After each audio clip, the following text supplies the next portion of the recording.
వక్రతుండ మహాకాయ.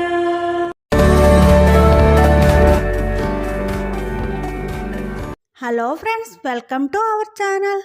ఇప్పుడు ఈ చీమల కథ ఏమిటో చూద్దామా. అనగనగా 2 చీమలు ఒక చోట నివసిస్తున్నాయి. అవి ఆహారం కోసం వెతుకుతుంటే దగ్గరగా ఒక ఉప్పు గుట్ట, దూరంగా ఒక పంచదార గుట్ట కనిపిస్తాయి. ఆహారం కోసం హుషారుగా కొంచెం దూరం వెళ్ళేసరికి ఉప్పు గుట్ట వస్తుంది. పెద్ద చీమ చిన్న చీమతో ఇలా అంటుంది, ఇక్కడే ఆగిపోయేవేం, ఇది ఉప్పు, దీన్ని కడుపు నిండా తింటే ప్రాణానికే ప్రమాదం. కొంచెం దూరం వెళ్తే పంచదార గుట్ట వస్తుంది. కడుపు నిండా తిని రేపటికి నిల్వ చేసుకోవచ్చు, ఎంచక్కా తీయగా కూడా ఉంటుంది అని చెప్తుంది. చిన్న చీమ, నాకు అంత ఓపిక లేదు, దగ్గరలో ఏది దొరికితే దాన్నే తిని బ్రతుకుతాను అని 2 పలుకులు తినేసరికి ఇబ్బందిగా అనిపించి గుట్ట మీద నుండి కిందకి జారిపడుతుంది.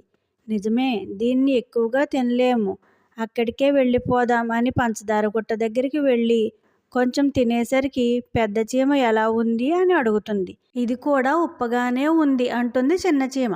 పెద్ద చీమ ఇలా అంటుంది, నీ మొహం, నీ నోటిలో ఉన్న ఉప్పుని ఉమ్మివేయకుండా పంచదార రుచి ఎలా తెలుస్తుంది?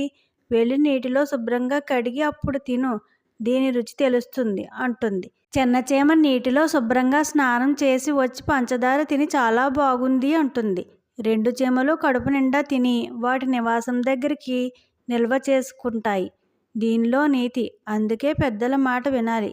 మనిషిలో చెడు ఈ ఉప్పులాగానే ఉంటుంది. ఆ చెడుని కడిగేస్తే గాని పంచదార లాంటి మనిషిలో మంచితనం పనిచేయదు.